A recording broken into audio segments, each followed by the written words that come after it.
इस वीडियो में हम मीडिया और परमालिंक सेटिंग्स को कवर करेंगे। तो आप लॉगिन कीजिए। लॉगिन करने के बाद आप सेटिंग सेक्शन में सबसे पहले मीडिया सेक्शन पे जाइए। देखिए जैसे आप मीडिया सेक्शन पे जाते हो तो मीडिया सेक्शन में हमें यहाँ पे जनरली कुछ चेंज करने की रिक्वायरमेंट नहीं होती, बट मैं आपको यहाँ पे बता देता हूँ कि आप क्या क्या चीजें यहाँ पे चेंज कर सकते हो। तो सबसे पहले देखिए जो आपकी इमेजेस है, तो यहाँ पे आपकी इमेजेस को 3 साइज में डिवाइड किया गया है। जब मैंने आपको ब्लॉग सेक्शन में इमेज को ऐड करना बताया था तो मैंने उस टाइम बताया था कि जो भी आप इमेजेस अपलोड करते हो हर एक इमेज बाय डिफॉल्ट 3 साइज में डिवाइड हो जाती है। अगर आप इमेज का साइज चेंज करना चाहो तो वो आप अपनी रिक्वायरमेंट के अकॉर्डिंग चेंज भी कर सकते हो। तो देखो जो मेरे 3 साइजेस होते हैं वो होता है मेरा thumbnail size, medium size and large size. By default जो भी इमेजेस होती है उनके 3 साइजेस यहाँ पे सेट होके आते हैं। आप चाहो तो इन्हें यहाँ पे अपनी रिक्वायरमेंट के अकॉर्डिंग चेंज कर सकते हो, बट जनरली हमें इसे यहाँ पे कभी चेंज करने की जरूरत नहीं पड़ती। मोस्टली जो ये तीनों साइज है ये परफेक्टली आपकी थीम के अकॉर्डिंग वर्क करते हैं। तो इस चीज को हम अच्छे से समझने के लिए अपनी एक पोस्ट पे जाते हैं जहाँ पे हमने अपनी इमेज को इंसर्ट किया हुआ है। अब पोस्ट पे जाओ, यहाँ पे मैं एडिट करता हूँ। देखिए ये हमारी पोस्ट का बैकएंड है, यहाँ पे हमने इमेजेस को अपलोड किया हुआ है। तो आप जैसे यहाँ पे इमेज पे क्लिक करोगे तो देखो जैसे ही मैंने यहाँ पे इमेज पे क्लिक किया तो आप राइट साइड में देखो फिलहाल यहाँ पे हमारे पास डिफरेंट साइजेस अवेलेबल होते हैं। तो यहाँ पे जो मेरे 3 साइज है वो वर्क कैसे करेंगे, सबसे पहले आप जाओ यहाँ पे हमारे पास जो थंबनेल साइज है वो यहाँ पे अवेलेबल है। मीन्स अगर मुझे यहाँ पे अपनी इमेज को थंबनेल साइज में कहीं पे यूज करना होगा तो मैं अपनी इमेज को सिलेक्ट करूंगा और उसे थंबनेल साइज में यूज कर लूंगा। अब आप यहाँ पे नीचे साइज को देख सकते हो। सेकंड जो ऑप्शन है वो है हमारा मीडियम। आप मीडियम पे क्लिक करो। अब देखो यहाँ पे जो हमारी विड्थ का जो मैक्सिमम साइज था वो यहाँ पे आ गया है, बट जो रेजुलेशन थी उसके अकॉर्डिंग जो हमारी हाइट थी वो साइज मेरा यहाँ पे 207 आया है। बट अगर आप यहाँ पे नोटिस करोगे तो उसके बाद मेरा फुल साइज है, ना कि यहाँ पे मेरा लार्ज साइज। यहाँ पे आप देखो हमारे पास एक और साइज है लार्ज साइज। जो मेरा लार्ज साइज है उसके लिए मेरी इमेज का साइज 1024 पिक्सल होना चाहिए। अगर यहाँ पे जो मैं इमेज यूज कर रहा हूँ उसका साइज 1024 नहीं है तो यहाँ पे आपका लार्ज साइज नहीं डिस्प्ले होगा। अगर यहाँ पे मेरी इमेज का साइज 1024 को क्रॉस कर रहा होता तो यहाँ पे थंबनेल और मीडियम साइज के साथ मेरा लार्ज साइज भी डिस्प्ले होता।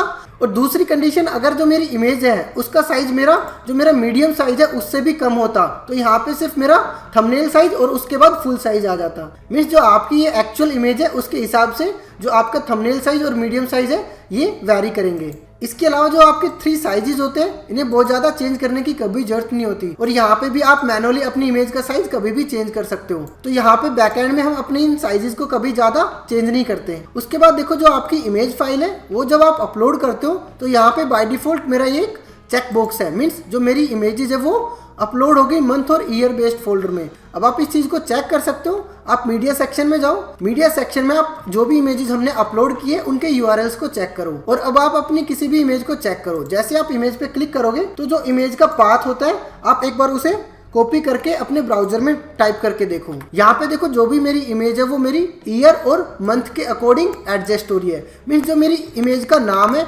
उससे पहले कहीं ना कहीं ईयर और मंथ के फोल्डर बन गए। तो जनरली जो ये ऑप्शन है अगर आप इसे अनचेक कर दोगे तो जो भी आप इमेजेस अपलोड करोगे वो कहीं ना कहीं आपकी यहाँ पे ईयर और मंथ को यहाँ पे बीच में ऐड नहीं करेगी। मीन्स जो आपके यूआरएल्स होंगे वो कुछ ऐसे होंगे। और यहाँ पे ऐसा भी कभी नहीं होगा कि पहले आपने इसे चेक किया हुआ था और बाद में आपने इसे अनचेक कर दिया तो जो इमेजेस आपकी कहीं पे भी यूज हो रही है वो एरर शो करेगी। बिकॉज जब आप बैकएंड के अंदर अपने इस ऑप्शन को अनचेक करते हो उसके बाद जो आप इमेजेस अपलोड करोगे उन्हीं के यूआरएल्स के अंदर वो चेंजेस आएंगे। मीन्स उससे पहले जो आपने इमेजेस अपलोड की थी उसके यूआरएल में कभी भी चेंजेस नहीं होंगे। तो ये जनरली आपको चेंज करने की रिक्वायरमेंट कभी नहीं होती। आप इसे बाय डिफॉल्ट जो ऑप्शन है चेक के साथ ही रखो। इसके बाद हम चलते हैं परमालिंक सेटिंग पे। आप परमालिंक्स पे क्लिक करो। देखिए जो परमालिंक सेटिंग है वो आपका मोस्ट इंपोर्टेंट पार्ट है। मीन्स आपके एसईओ के अंदर इसकी बहुत ज्यादा इंपॉर्टेंस होती है। जो परमालिंक सेटिंग है वो ही डिसाइड करते हैं कि जो आपकी पोस्ट होगी उनके जो यूआरएल्स क्रिएट होंगे वो कैसे स्ट्रक्चर्ड होंगे, वो कैसे क्रिएट होंगे, उनके अंदर कौन से वर्ड्स आएंगे, कौन सी कोई डेट आएगी या फिर कौन से कैरेक्टर ऐड किए जाएंगे। तो एक बार मैं अपनी वेबसाइट पे जाता हूँ। आप अपनी वेबसाइट के फ्रंट एंड पे जाओ और मैं यहाँ पे ब्लॉग सेक्शन पे जाके किसी भी ब्लॉग को ओपन करता हूँ। लाइक मेरा एक ब्लॉग था, आप इस पे क्लिक करो। अब आप यहाँ पे देखो जो भी आपका ब्लॉग है उसके अंदर फिलहाल यहाँ पे क्या आ रहा है, एक यहाँ पे आपका सबसे पहले ईयर आ रहा है, उसके बाद आपका मंथ, उसके बाद डेट।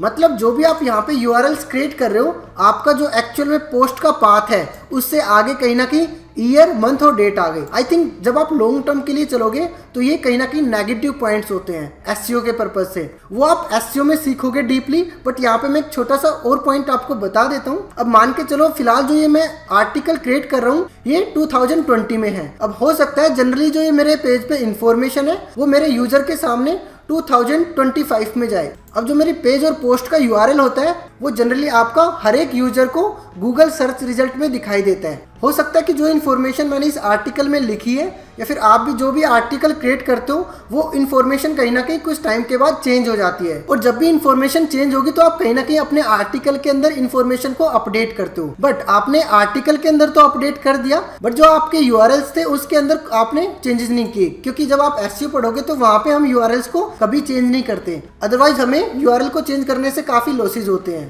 तो ऐसी कंडीशन में होगा क्या, एक यूजर आएगा 2025 में और देखेगा कि जो ये आर्टिकल है, भले ही आप टॉप पोजीशन पे रैंक करो कि काफी आउटडेटेड है, बट वो लेटेस्ट आर्टिकल पढ़ना चाहेगा। तो इस केस में कहीं ना कहीं आप अपनी अच्छी पोजीशन होने के बावजूद भी काफी ट्रैफिक को लूज कर जाओगे। तो यहाँ पे हम जनरली इन ईयर्स और डेट को अवॉइड भी करते हैं। तो हम लोग ट्राई करते हैं कि हम न्यूमेरिक वैल्यूज और काफी चीजों को हम अपने यूआरएल से अवॉइड करें। तो यहाँ पे जब भी आप सेटिंग्स में जाओगे तो हमने हमेशा ट्राई करना है कि आप पोस्ट नेम ही चूज करो। देखो यहाँ पे इसके अलावा आप बीच में कैटेगरी और काफी चीजें भी यूज कर सकते हो, बट मेरी रिकमेंडेशन है आप हमेशा पोस्ट नेम चूज करो। जैसे आप पोस्ट नेम यहाँ पे चूज करोगे उसके बाद आप एक बार सेव चेंजेस करो। अब आप अपने आर्टिकल पे जाओ। जैसे आप अपने आर्टिकल पे जाओगे और इस पर्टिकुलर पोस्ट को मैं यहाँ पे रिफ्रेश करता हूँ, जैसे मैं यहाँ पे रिफ्रेश करूंगा तो आप यहाँ पे देखो जो मेरी पोस्ट थी वो यहाँ पे अवेलेबल नहीं है, क्योंकि जो फिलहाल मेरा यूआरएल है वो चेंज हो चुका है। तो एक बार आप दोबारा से ब्लॉग पे क्लिक करो।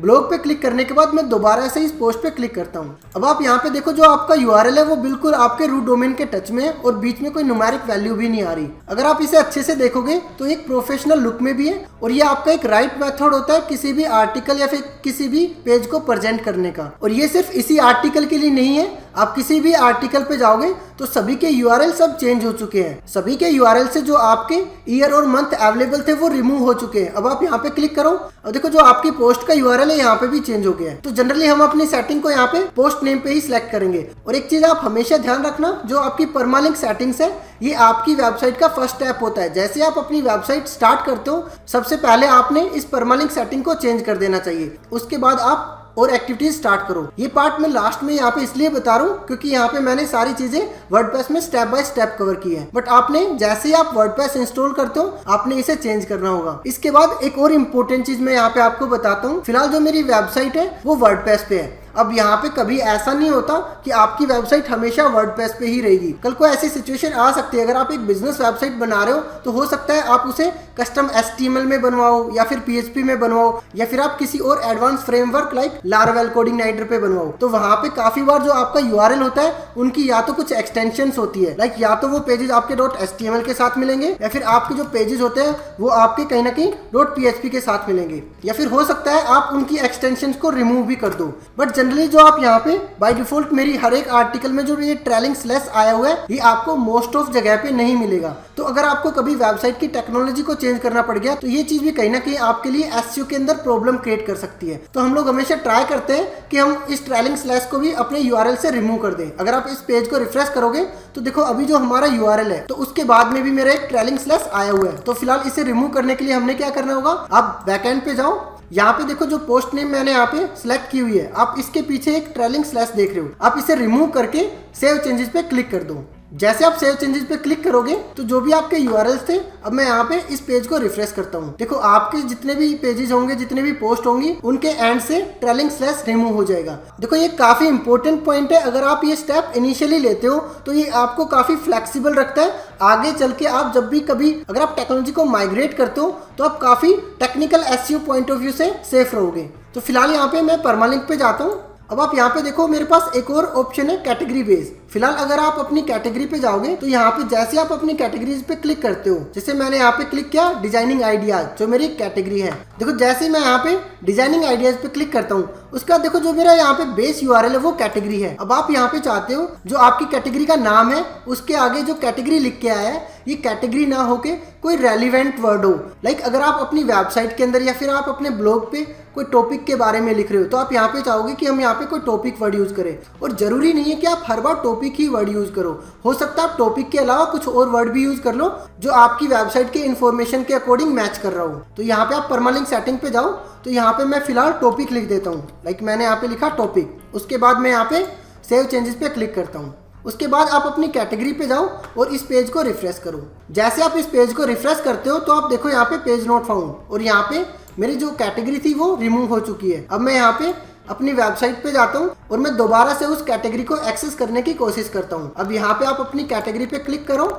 देखो जैसे ही मैंने यहाँ पे कैटेगरी पे क्लिक किया तो अब आप यहाँ पे देखो जो मेरा बीच में कैटेगरी वर्ड था वो मेरा रिप्लेस हो गया टॉपिक के साथ। तो ये चीज़ आपकी काफ़ी रेलिवेंट होती है और आप अपनी वेबसाइट को इसके थ्रू यूजर फ्रेंडली भी बना रहे हो। तो ये काफ़ी इंपॉर्टेंट पॉइंट था आपका। अब हम बैकएंड पे जाते हैं।